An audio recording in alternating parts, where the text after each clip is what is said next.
If you're creating more of the same on more of the same background, you're going to look like more of the same. And that literally is part of the problem. I'm not going through 1,000 listings across all shops. I feel bad for some of you that are not niched at all and just doing your general stores with thousands of items, because that sucks. You got a lot of work to do, potentially.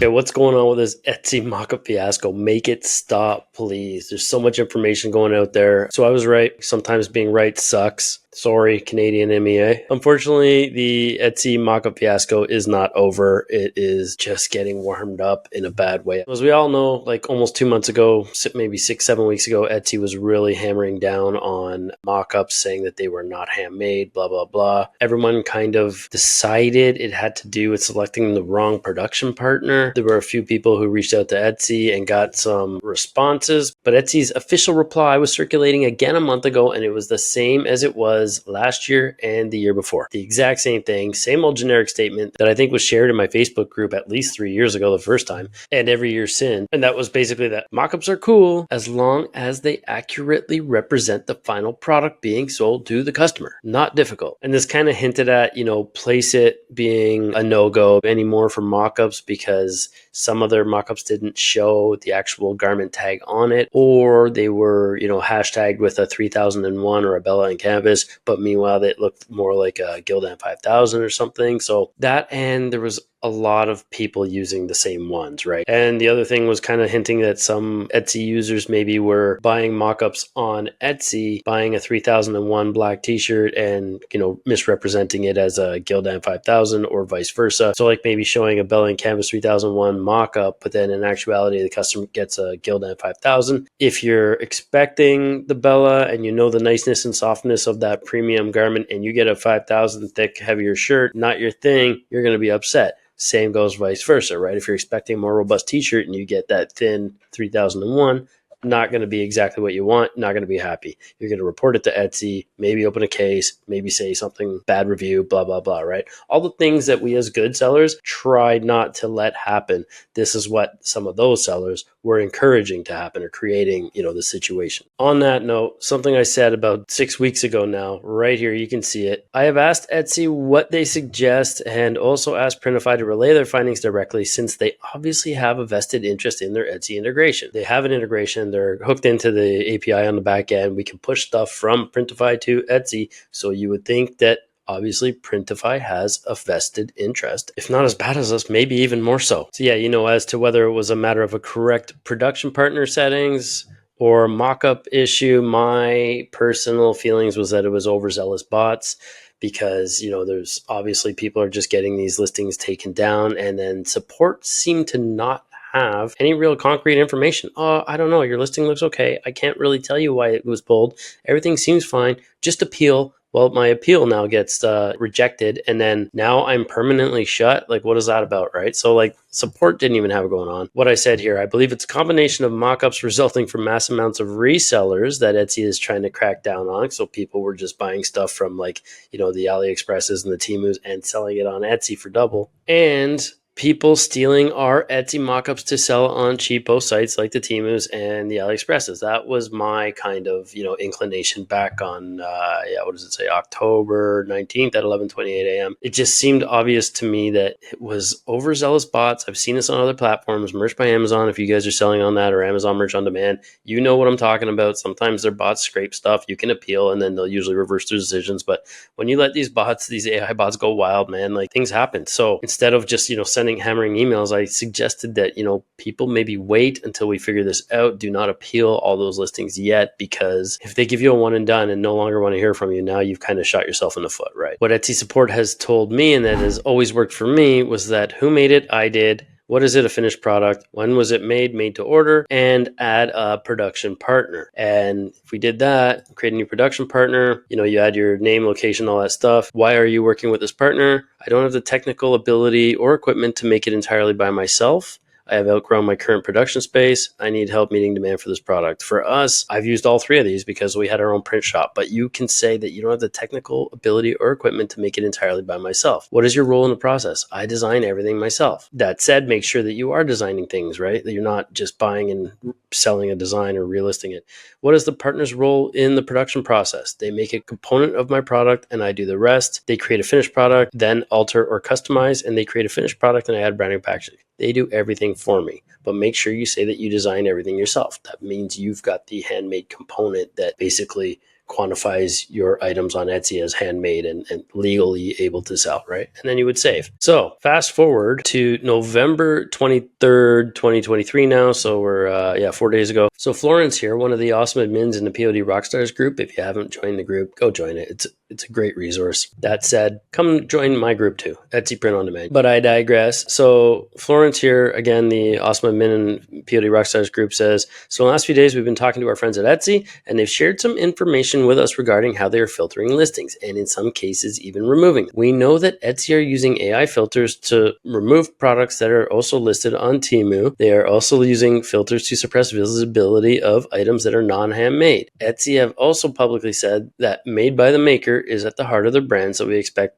this defense of their positioning to continue. Of course, right? No news there. This is telling me that they're using AI filters to remove products listed on TEMU. Why? Because people on TEMU are stealing Etsy sellers' listings and putting them up there. The bots are trained to remove things that look the same as they do on TEMU. But if your listing photo was stolen and then relisted on TEMU where it's being sold like in insane amounts, it looks to the bots that you are now one of those resellers buying on Temu for $9 and reselling on Etsy for $25. You know what I mean?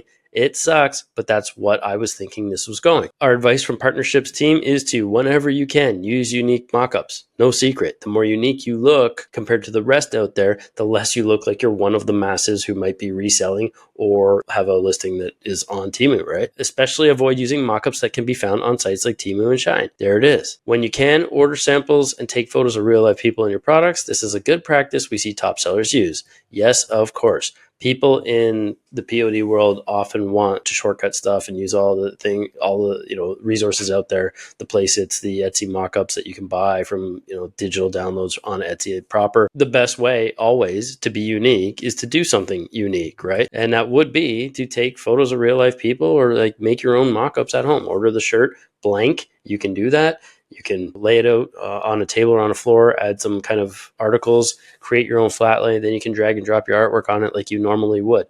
You don't have to do this with every printed shirt. You just have to buy like 2 or 3 shirts in different colors, and that's it. A white, a black, and a heather mauve, or whatever it is you want to do, whatever top colors you're selling in your shop that makes sense. And then you can just drag and drop your artwork on it and then create your own mockups like that, right? And if you have stores on multiple channels, don't use the same mockup on Etsy and the other channel. Because if you decide to list on, a Temu or an AliExpress or wherever you are, if you get a bunch screen printed, for example, and you want to, sell them really cheap, the bots are going to see your listing on those other sites that are, typically drop shippers or resellers, and they're going to link your Etsy listing photo with your shops elsewhere, and then just stupid, but they're going to think you're one of them doing the same thing. I don't think it's fair. It is what it is. I feel bad for the mock-up sellers on Etsy because they're getting a bad rap through all of this. Like, people thought it was like one particular shop, Moonlit Mocks. It's not their fault. They're not doing anything wrong. This is detrimental to them also because Etsy is telling Etsy sellers that they can't even buy their mockups on Etsy because they've sold so many of these mockups that many people have had their imagery like removed, stolen, and listed on other sites. Like, it's the other sites that are at fault, that are, the mass producing vendors on those sites, that hurts for those mockup vendors, man. All they're doing is trying to provide us with ongoing unique designs, and they're getting the short end of the stick that way, right?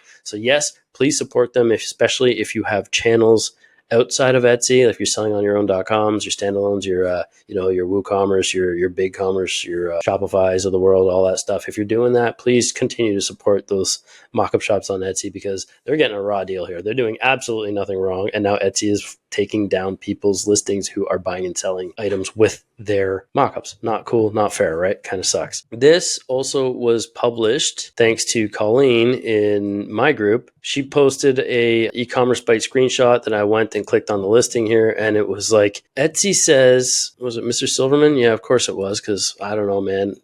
Don't love everything he's done in the last few years, but we were able to launch a filter on Etsy that identified and pulled off any items on Etsy that's also on TEMU. We created and launched a filter within a matter of days. You're going to tell me that they created a bot to identify listings that look similar to stuff that's on TEMU. In a matter of days, they created it, and you're going to tell me it works properly? We all know with AI how fast it can learn, but it doesn't discriminate. And it needs to discriminate, right? It needs to know that check the source code. Like you got to train, I don't know how to do it, but on the back end to find out which ones were listed first.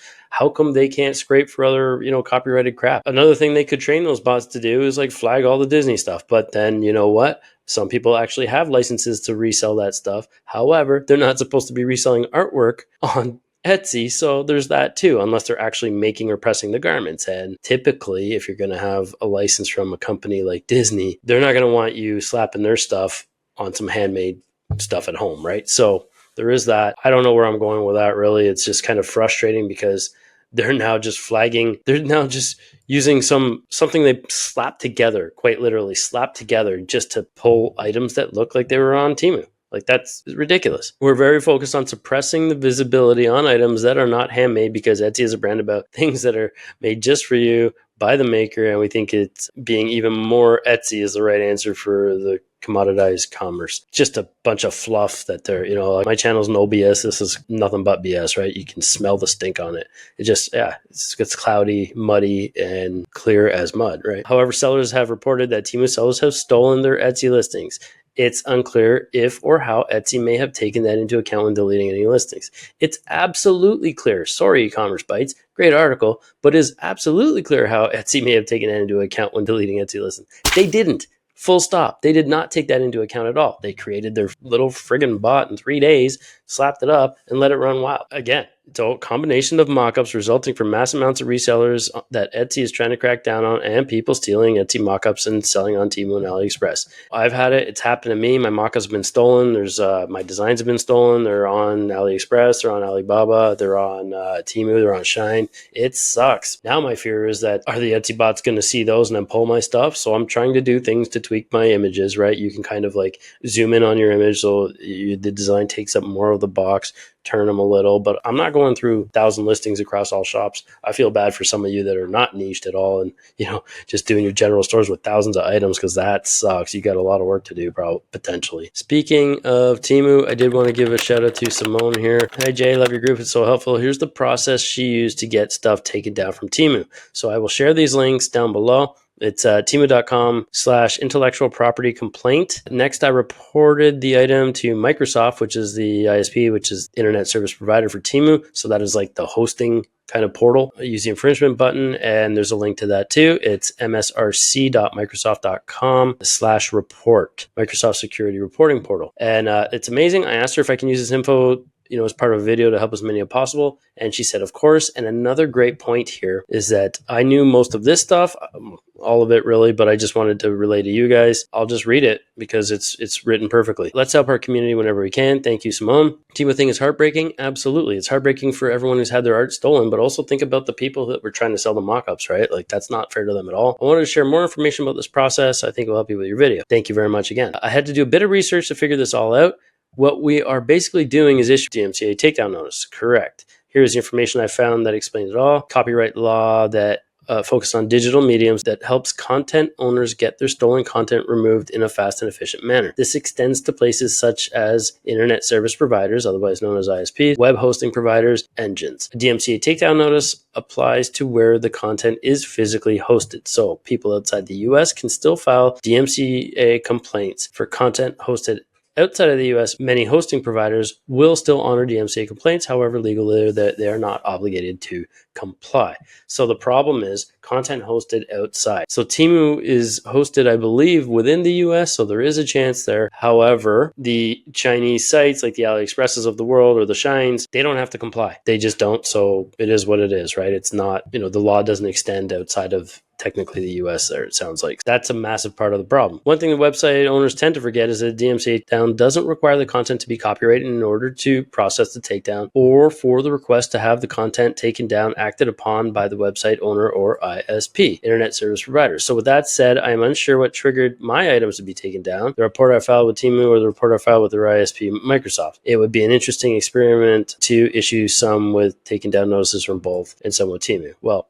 worst comes to worst, just follow both steps, right? Just do both, cover your bases, and try to get them down. The other thing you can also do is report these sites to their payment gateways. So if you see that a site accepts PayPal, PayPal is very vigilant with this. You can report to PayPal the website link, whatever it is, and show, your proof of copyrighted material, make the report through that. And PayPal has acted on it. They're a pretty rigid company that way, which is great. They don't go out there with, bots scanning anything and taking down stuff that shouldn't be taken down, but they do act on valid, submissions of takedowns, right? So I did ask Simone here if it was cool if I gave her a shout out at least for all this valuable information that I think is great, because she just basically wrote it in a way that I could read it to you guys. And she said a shout out would be lovely. Her store is Date Night Market. So let's go right to that one. Date Night Market. This is a small shop on Etsy. It looks like she's done pretty well here. Been around for a couple of years, I think. She's got a bunch of ornaments, all kinds of stuff here. But yeah, go check out her shop if there's anything you want to get some last minute gifts there for Christmas. So again, thank you, Simone, for everything you've done to help me make this video and the information you provided. The moral of the story here, folks, is to be as original as possible with the mock-ups. It's not hard literally to buy a t-shirt lay, make a flat lay, and add some stuff to it. You can even change your mock-ups. You can buy a PNG of a flat lay mock-up on Creative Market and things like that. You can put your own items on them. You can do different things, right? So there are ways to make your mock-ups unique so that they don't look like mass-produced stuff. Fortunately, buying all of the same mock-ups to emulate other stores that are already selling really well might not be the best solution. I don't know what to tell you. I don't want to give you advice that says don't support these mock-up shops. So again, if you are selling anywhere outside of Etsy, please support these mock-up shops because they've been doing so well for so long. It's not fair to them at all. And the second part of it is having unique design. So if you're using all the same kind of downloaded pieces of imagery that everybody else is using, and you're kind of, yes, you're putting some stuff together. If you're creating more of the same on more of the same background, you're going to look like more of the same. And that literally is part of the problem, right? There's pages and pages of those weird little retro ghosts through Halloween, right? Pages. So yeah, you know what I'm talking about. Those 50s mascot stuff that everybody and their brother or sister, cousin was doing. Just too much. Don't do that. I would say try to stand out. Watch one of these videos here on design. I'm starting to do a few design tutorial stuff there. So hopefully that'll help you, be able to create some more unique stuff instead of just downloading clip art and jamming it all together for something else. Yeah, this sucks. There's no way else to say it. It is what it is. So all the more reason to try to be unique, right? See you in the next one.